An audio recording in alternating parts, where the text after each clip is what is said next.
दोस्तों नमस्कार, आदाब, सत श्री अकाल। उर्मिलेश संवाद के इस बेहद खास कार्यक्रम में आपका बहुत बहुत स्वागत है। मैं हूं उर्मिलेश। दोस्तों, रूस के एक बहुत महत्वपूर्ण और बहुत खूबसूरत शहर कजान में ब्रिक्स का सम्मेलन चल रहा है, जहां उसके 10 जो प्रमुख सदस्य हैं, पहले के 5 और फिर बाद में 5, 10 सदस्यों के अलावा भी कई आमंत्रित सदस्य आए हुए हैं। और ये बहुत महत्वपूर्ण सम्मेलन है कई कारणों से। लेकिन हम इस सम्मेलन के राजनीतिक और राजनयिक पहलू पर आज बात नहीं करेंगे। हम तो उस कजान शहर पर बात करना चाहते हैं, जिसकी प्रशंसा में हमारे प्रधानमंत्री नरेंद्र मोदी ने भी आज, जो पुतिन साहब हैं, प्रेसिडेंट जो रूस के हैं, उनके साथ जो द्विपक्षीय वार्ता चल रही थी, उसमें उन्होंने उस शहर के बारे में कहा कि बहुत खूबसूरत शहर है कजान।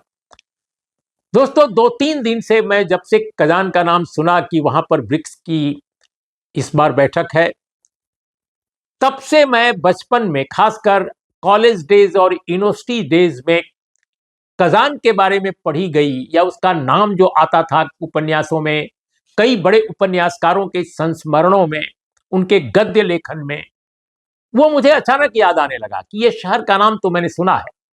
यकीनन मैं कभी नहीं गया, और रूसी नहीं गया तो कजान कैसे जाऊंगा।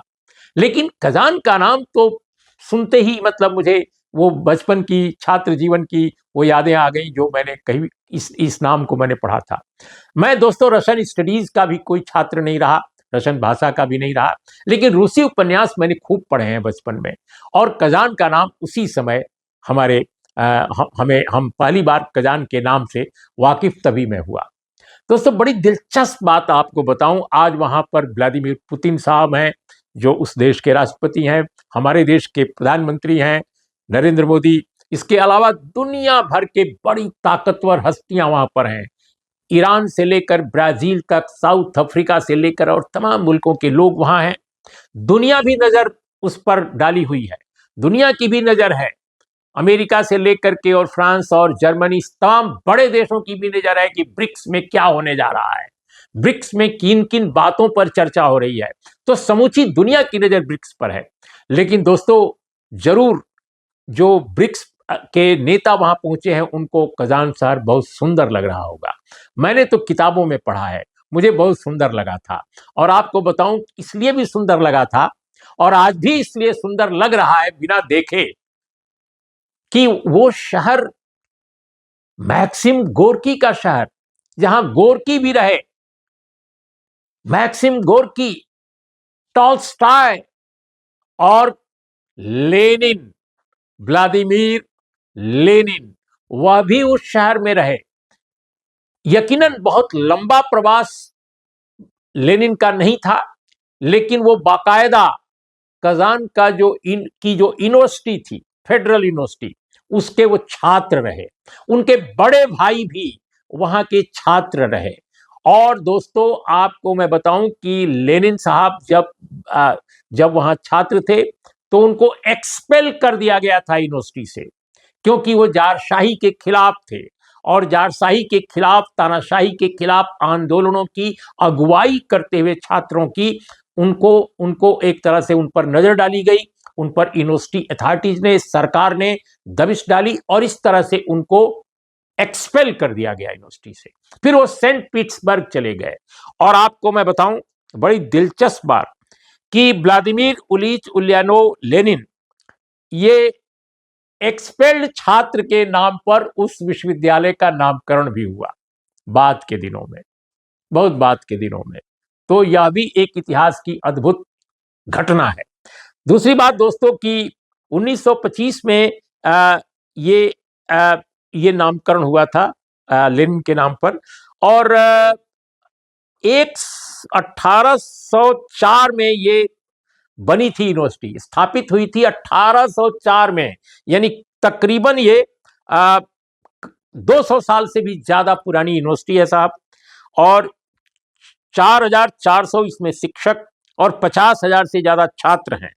सेंट पीटर्सबर्ग यूनिवर्सिटी में दोस्तों लेनिन पढ़े। टॉल्स्टॉय ने भी 1841 में इस यूनिवर्सिटी में दाखिला लिया, और फिलॉसफी के वो स्टूडेंट थे। उन्होंने फिलॉसफी यहां पढ़ी। जी हाँ, वार एंड पीस के महान लेखक टॉल्स्टॉय, जिनसे महात्मा गांधी से लेकर हमारे देश के न जाने कितने बड़े लोग प्रभावित हुए। और रिजरेक्शन उनका दूसरा बहुत महान उपन्यास, पुनरुत्थान के नाम से, जिसका हिंदी में अनुवाद है और जो बहुत पढ़ा गया है, बहुत पढ़ा गया है, आज तक याद है। उसका उसका जो नायक है नेक्रुदोव, मुझे मुझे कई बार लगता है कि वो टॉल्स्टॉय स्वयं है। दोस्तों, इसके अलावा मैक्सिम गोर्की यहाँ रहे, और एलेक्सी पेस्कोव उनका नाम था, असली नाम। वास्तविक नाम जो मैक्सिम गोर्की का है वो एलेक्सी पेस्कोव था, और वो एडमिशन पाने की दहलीज तक पहुंच गए थे इस यूनिवर्सिटी में, लेकिन मैट्रिक की, हाई स्कूल की वो सनद यानी सर्टिफिकेट पेश नहीं कर सके, लिहाजा उनका एडमिशन नहीं हो पाया, वंचित हो गए एडमिशन से उस यूनिवर्सिटी में। और कजान यूनिवर्सिटी में वो एडमिशन से वंचित तो हो गए, लेकिन दुनिया भर के लोगों के बीच में मैक्सिम गोर्की एक महान लेखक, महान उपन्यासकार के रूप में हमेशा हमेशा के लिए उनके दिल और दिमाग पर दर्ज हो गए।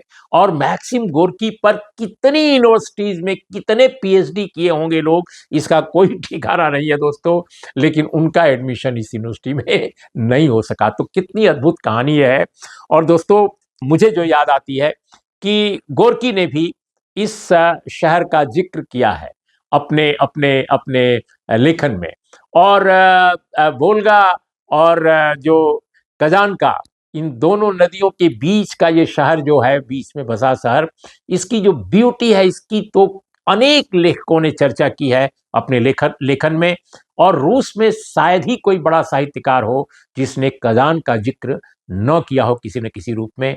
और तमाम लोगों ने अपने संस्मरणों में, अपने मेमोयर्स में इसका जिक्र किया है। तो उस कजान में इस बार रूस की सरकार ने, और निश्चित रूप से इसमें बहुत बड़ा रोल होगा पुतिन साहब का, उन्होंने इस बार मेजबानी की है ब्रिक्स के सम्मेलन की। हम एक नागरिक के तौर पे, भारत के एक जर्नलिस्ट के तौर पे, और इन तमाम बड़े लेखकों को पसंद करने वाले एक आम पाठक के तौर पे हम आशा करेंगे, हम शुभकामनाएं देंगे कि ब्रिक्स का ये सम्मेलन जो कजान शहर में हो रहा है वो कामयाब हो, विश्व शांति के लिए ये कोई अच्छा काम करे।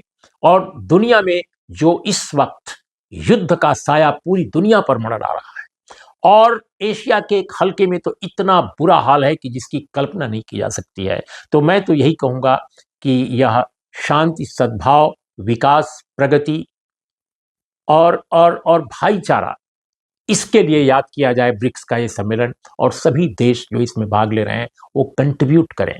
तो कजान को सैल्यूट करते हुए, और कजान में जो ब्रिक्स सम्मेलन हो रहा है उसके लिए शुभकामनाएं देते हुए आज का मेरा ये छोटा कार्यक्रम, फिर मैं इस विषय पर जरूर बात करता रहूंगा। दोस्तों, आपको मेरा ये कार्यक्रम कैसा लगा जरूर बताइएगा। हमारे कार्यक्रम को आप सब्सक्राइब करें, शेयर करें और लोगों तक पहुंचाएं। नमस्कार।